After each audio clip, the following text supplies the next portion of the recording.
you very much. So welcome. This is an awesome event, and as mentioned, I'm a very proud alumnus of Lethbridge College. To tell you a little bit about myself, I started researching into virtual reality and augmented reality about 5 or 6 years ago, and then it just captured me in every sense, and I decided to start a company. So I started off as Mammoth VR, and then opened up in November of 2015. And then we added our AR division as of last year. So I'm just going to switch slides here. There we go. So we like to think of ourselves as AR and VR mercenaries. Really, we'll work with any client to help bring their AR and VR dreams to reality. Um, the one key thing to note is 80% of our work is client work. The other 20% is passion. So all of our client work helps fuel our passion work. So any kind of, we decide as a team on what kind of projects we want to work on that we're passionate about, and then we start exploring that. So that's a little bit of background on our company, and now I'm going to go straight into the presentation. So I'm going to talk about the future of content creation. And I wanted to start off in mediums. I find the best way to look at how technology is evolving is by starting to look at the past and seeing how it evolved over time. So this is one of the first films that was brought to like a full theater and shown to an audience. The Arrival of a Train, it's sort of mythical in a sense because the Lumiere brothers captured it, and it seems pretty basic, a train coming towards the camera, but at the time it was groundbreaking. So when an audience actually saw this, they were terrified. They actually thought a train was coming towards them. So that's really the beginning of when an audience started being immersed inside of a medium. And I absolutely love that story of an audience actually getting scared that the train is going to hit them. Then moving on, we go into Westworld. I'm sure a lot of you have perhaps seen the new series that is based off the movie, but the original movie was actually groundbreaking in technology as well. So this was the first use of 2D CGI ever done in a movie, and you can see it sort of at the bottom. There we go, right there. So all that CGI was really groundbreaking for the time. Um, Sorry, I'm figuring out the finger thing. But yeah, it was really groundbreaking at the time. And over the years, we saw CGI evolve, and they're doing some really amazing stuff with it. But then we fast forward, and then I'm sure some of you have seen the movie Dunkirk. So Christopher Nolan, he actually used practical effects here. So all the ships that you see in the movie and everything like that, they're actually real ships. So he actually is a huge fan of CGI. So we saw like almost a full loop from where the arrival of a train all the way up to Dunkirk. So there's lots of CGI stuff and lots of amazing stuff. But then we get to Dunkirk where everything's real. The one key thing to note about Dunkirk is it's not a traditional movie at all. It's an experience. So Christopher Nolan created this experience, a capture of time. It's not a linear story by any means, and when you watch it, you're just experiencing what's happening to these main characters through a moment of time, which I find super interesting on how it's evolved over the years. So now let's go back in time, and we're going to talk about video games a little bit here. So here's Pong. The original like consumer release was by Atari, but before that, it was like built in like a university uh, computer lab. So that was like the first like video game. So there's not a huge story here. It's basically you're playing a game of tennis, but people started playing it and it just became huge. But you have interaction.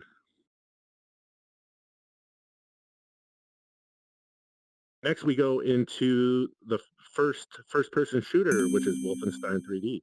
Um, so this one's super interesting too because the story started to evolve, and this is the first time that you were actually put into the perspective of the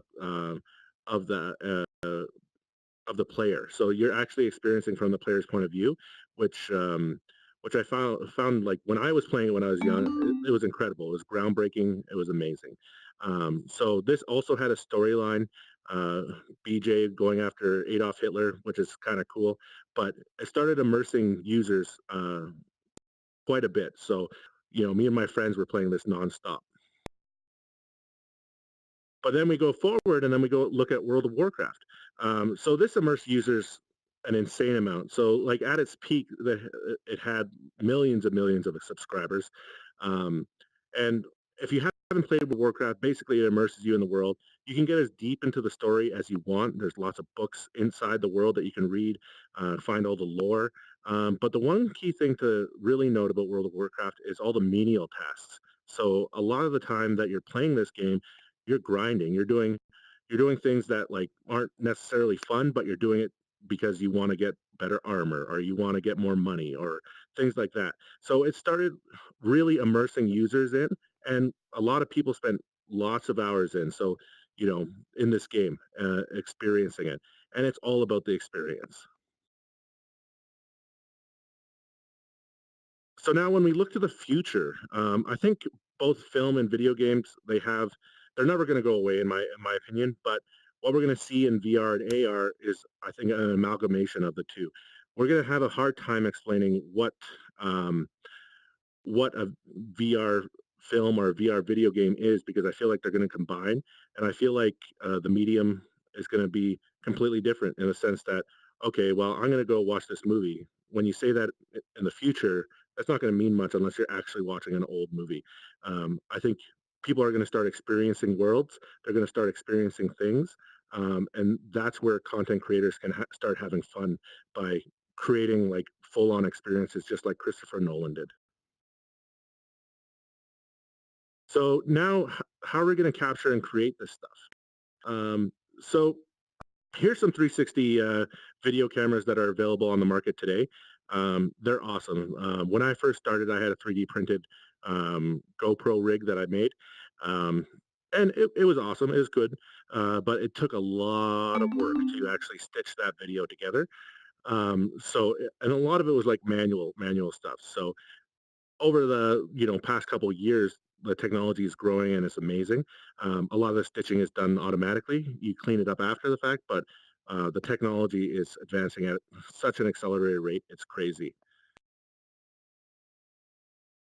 In the future, I think at least in the next 10 to 15 years, we're going to have light field technology. So what you'll see over here. Oh no, finger. There we go. So this little experience here. So if you have a Oculus Rift or Vive, you can download that in Steam just today.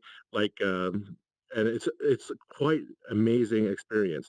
So it shows you the potential of where light field technology is. So in the bottom left, you'll also see that's a rig that Google put together, and then on the top, that's a Litro camera. So Litro was recently bought out. Um, they had a lot of investment. They didn't. The buyout was actually kind of a downer, but the technology is there. The idea is there. So when I talk about light field technology, if you don't know what that is, it basically captures what the light can see from that one perspective. So if you there we go. So if you look at this camera, it's capturing it from one perspective and it's shooting outwards. So you look at it and you're able to move around, move your head around like that, and experience it, and it's more immersive. Um, in the future, I feel like we're going to combine machine learning, um, artificial intelligence um, on top of the light field technology, and then it's going to actually start creating 3D worlds from that one perspective. So if you imagine shooting a light field camera from my point of view right now, so my eyes are seeing all you guys, um, I wouldn't be able to teleport at this current state in time and see behind you because the data is not there. But with the use of machine learning, we can fill in that data based off of different algorithms, and it'll look at your head and look at the hair color and look at different things and the materials, and based off that, it can recreate it. So if you think of like a Photoshop or and content aware fill or content aware fill.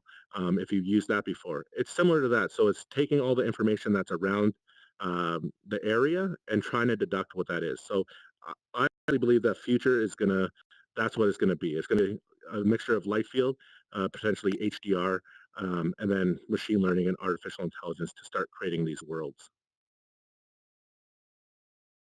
So talking about Photoshop, this is some old school stuff. So when we look at the past, we're looking at, here's like Corel Draw and all that. So all these programs, they've evolved over the time. And they're awesome. Like we still use them to this day. Well, maybe less people use Corel Draw, but Photoshop is definitely in there.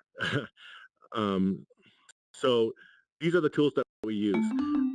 Now, with VR technology, we have motion controllers, and everyone that hops into Tilt Brush or Medium or Quill or Blocks, they see the potential. It's like, wow, you can start creating art in 3D. You can start creating 3D assets actually in VR, which is incredible. The one challenge is, even though you can do that, it's not really usable for content creators today. So a lot of us are still using our desktop mouse and keyboard to create these 3D assets that we use in our virtual worlds. So when we talk about the future, I'm going to go into this next section, and this is actually going to start covering how I feel content creation, video editing, all that kind of stuff is going to happen. So as I mentioned, people still use the mouse and keyboard. Um, Joysticks have been around for a long time, and we all are used to these controls these days, or at least most of us are. I like to go back and think about how when the mouse first came out and Windows first came out, not a lot of people used the mouse, and not a lot of people even knew how to, interact with Windows. So when Windows 3.0 came out, they released a little game called Solitaire with it, and it was a free game that people got, and it ate up a lot of man-hour time once those computers hit the corporate world. One of the key things to know about this game, they didn't release it just because they wanted to give out a free game to people. They released it because they wanted to train you. So the basic functionality of this game is you click the left mouse, and then you drag the card over. So I find it super interesting that they trained you to use the Windows platform and use a mouse in this manner, because everyone up till that point in time was used to DOS and the command line input. Then we go to Windows 3.1, a huge upgrade. Um, Once again, they released a new game in Windows 3.1, and that was Minesweeper. And this was teaching you to use the left and right click mouse buttons, which is awesome. Um, it's awesome that they approached it in this manner, and we're seeing it today with VR creators using the motion controls. They're putting out basic mini games, and you're learning how to use it more and more. But so like right here is an example of the current versions of like inputs that we're using. So some of you may be familiar with these motion controllers on the left-hand side. And then on the other side, we're looking at some of the more future in development stuff. So this is going to allow us to actually feel digital objects in our physical world. So you can sort of see, there we go. You can sort of see how these work just by looking at them. But when you actually put these on, it's going to actually put tension on if I reached out and, grab something or somebody. And then that's going to really get immersion up majorly. But I feel like this is only an interim solution for what we're doing. So in the future, this is sort of what I'm imagining here. So this is a company called Neurable. I have no connection to the company whatsoever. I just think they're doing some really cool stuff. So Neurable is all based around EEG technology. So it's reading your brain's it's just reading your brain waves and trying to deduct what you are thinking. So if you put this unit on and you have a VR headset on, um, it gets signals, but those signals are kind of rocky, and it's like, well, I sort of think I know what you're doing, but not really. So if there's a block in front of me right now and I want it to, there we go. If there's a block in front of me like right here, and I wanted to move it right over there. If I had a Neural headset on right now, I could think about that block and move it over to the other side of the room. And that's where I think it's really getting exciting. So Neural right now, they're using machine learning to help figure out what those brainwaves are saying. And I think that's the future. I honestly think that's where they're onto something here. And I think companies are going to start embracing this even more and more, especially as AI technology gets better and machine learning algorithms are better. We're going to be able to have an AI assistant attached to us and potentially get past the EEG technology, but we're going to start thinking about things and doing it.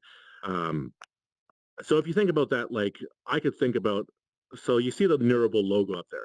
If I'm a creator and I'm like, okay, well, I'm going to make a logo for Neural. And then I just start thinking it and it starts, forming right in front of me.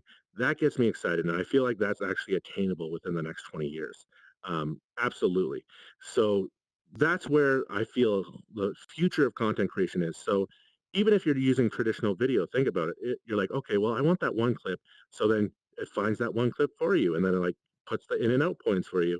And then just starts lining it up right in front of your eyes. So with artificial intelligence, machine learning algorithms, we're going to see a lot more of that evolve over the next years. So one thing that all content creators try to think about is like, okay, well, I believe a lot of the stuff that we do is art. I love the creativity that's involved in it, but how am I going to make money in the future on this stuff? So especially in the VR and the AR economies.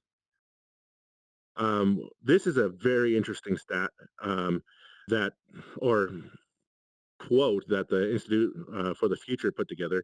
85% of the jobs that will exist in 2030 haven't been invented yet. And I honestly believe that's true. And it's insane to think about because, a lot of people are going to school to do things and, potentially they won't even have a job. So when they say this, it's a lot to do with like artificial intelligence. So a lot of people say artificial intelligence is going to take over like, accounting jobs or legal jobs and things like that, things with big data and then where do those people go and what do they do? So for content creators, one thing I found interesting, so this fellow, he put together 5 pieces of artwork. These pieces of artwork are digitally locked. So each of these editions, they can only be opened by the owner, which could be password protected or locked to a certain system. So he's selling these for $100,000, and I'm not sure if he actually sold any of them, but I think he's on to something as a general idea. So when you look at this still image, it looks pretty awesome, but at the same time, it's like um, if you're not in VR, you're not going to get like the full benefit out of it. So if you get original pieces of work, you're the only people that are able to experience it. It'd be like having your own Mona Lisa, which is awesome. But then you have to look at the future and it's like, well, what if somebody steals it or recreates it? But you have to. People are going to put value on digital items a lot more in the future. So next, I'm going to talk about Eva Online. So a lot of you may have heard of this game before, but it's a space simulator. It's an MMORPG. So tons of people were playing it, and tons of people still are playing it. But one thing that comes to note is there's a lot of articles online that talk about, oh, Eve Online massive battle takes up 17,000 US dollars worth of ships. So one thing that I thought was super interesting about Eve Online is how their economy is sort of put together. So each one of these ships are actually worth real world dollars, which is pretty incredible because when you start thinking about it, like the ship featured above is roughly about $1,000 ship. So people are attaching real world dollars into digital items that you can't hold it, you can't do anything with it other than play the game with it. So that's sort of where our future is going also. So some of you may have heard of the game Fortnite. It's in the news. Like it's one of the most popular games today. So they're attaching real world dollars to their digital currency V-Bucks. So these V-Bucks buy certain things. So you can buy outfits, you can buy gliders, that kind of stuff. But people actually are valuing digital objects more and more. And then I think that's going to open up a whole new world for creators like us to start actually creating these 3D objects and taking it to marketplace. So that's what the future of where some of this content creation is. So um, I believe a couple of other speakers spoke a little bit about creating these assets. So in the future, I honestly believe that we're going to have decentralized cryptocurrency sort of figured out. There'll be likely one winner, maybe a couple.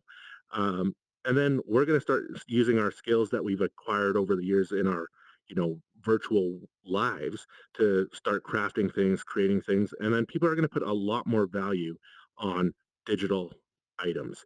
So if you think I want a brand new couch, in your physical world, you put value on that couch and you're going to spend money and, based on what your needs are.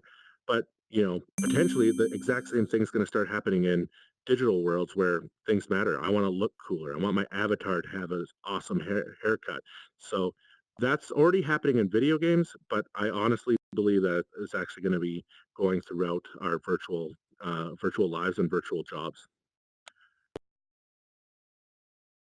So over the past few months, I've been researching into artificial intelligence and machine learning. It's just it's going to change the way that we live and work.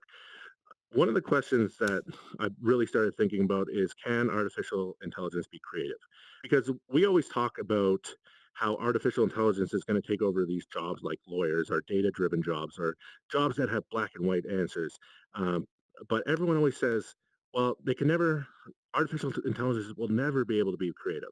It just won't work. They won't have the abilities that humans have. And that's in my thought experiment. I honestly don't think that's correct. When you think about creativity, um, really, it's really just doing something unexpected. It's really about combining a bunch of different ideas and making it your own. So that's the way that we create right now. Um, and when you think about how artificial intelligence works, it has all the data that it needs, or it will have all the data that it needs. So when you're starting to combine ideas and create something new, I feel like that's an algorithm in itself. Um, and I feel like that's where us creatives need to be careful and need to be on our toes because um, I've heard a lot of people is like, well, that's what keeps us safe. We can be creative, but creativity is really just pulling together multiple ideas and making something new. So I think in the future, artificial intelligence is going to, take up some of these creative jobs, but it also might help us in our creativity. It might enable us to do bigger and better things. So it's going to be interesting to watch and see how things are going to progress over time. And that's my presentation on the future of content creation.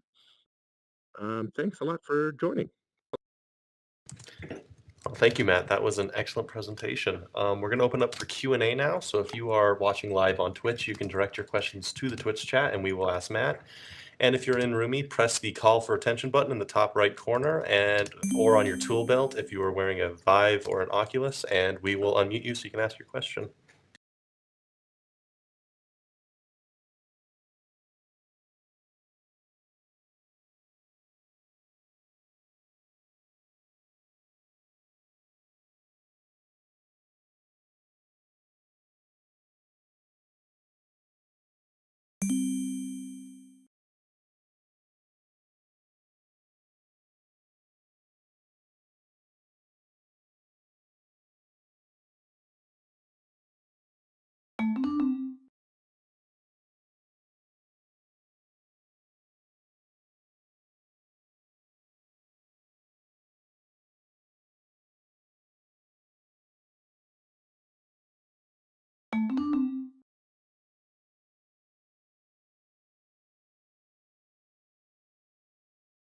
Okay, well, I guess if nothing's coming through on Twitch, um, that wraps up the presentation. So thank you so much for joining. Oh, Sorry, we actually do have one question right now. Oh, okay. I think this comes from our IB building. Someone asked, do you see the V-Box being comparable to Bitcoin, and will it be used in real life as well? Oh, the V-Bucks? No, I don't think that there's actually a comparison. So V-Bucks, when you start building currencies inside games, there's potential there, but it's not an actual cryptocurrency or anything like that. I think, Bitcoin is going to run its length, and there's Ethereum. There's tons of different cryptocurrencies that are up in the air right now, and it's hard to know which one's going to win. But yeah, I don't like right now current specific video game currency. I don't think it's gonna. That's not the intent of it. It just shows where the future is going with what we value and what we're actually paying real world dollars for. Okay, thanks, Matt. We have another question from Twitch, actually. They ask, how do you expect people to react to such a big change? uh, People are going to be scared. People already are scared. So um, we just recently at my office watched a documentary called AlphaGo. If you haven't seen it, it's on Netflix. It's amazing. You guys have to check it out. So AlphaGo is a program created by Google's DeepMind project, um, and it's an artificial intelligence that literally it only plays Go. Um, so when they started putting this together, everyone predicted that it's going to take decades for us to create artificial intelligence that can play the game of Go. One of the key things about Go is there's as many moves as atoms in the universe. So that's pretty crazy. So in that show, you're going to actually, if you watch it, you see how people start reacting to artificial intelligence, and we're very emotional. Where when you start thinking about artificial intelligence, they may not have that emotion. Um, they, but key aspect of it is is showing creativity in the traditional sense. So check out that documentary. For the most part, I think it's going to change the way that everyone lives across the world. Um, and I don't know what that's going to look like, but I think a lot of people are going to be scared from the get go, until we learn how to embrace it and adapt to how that's actually going to change the world.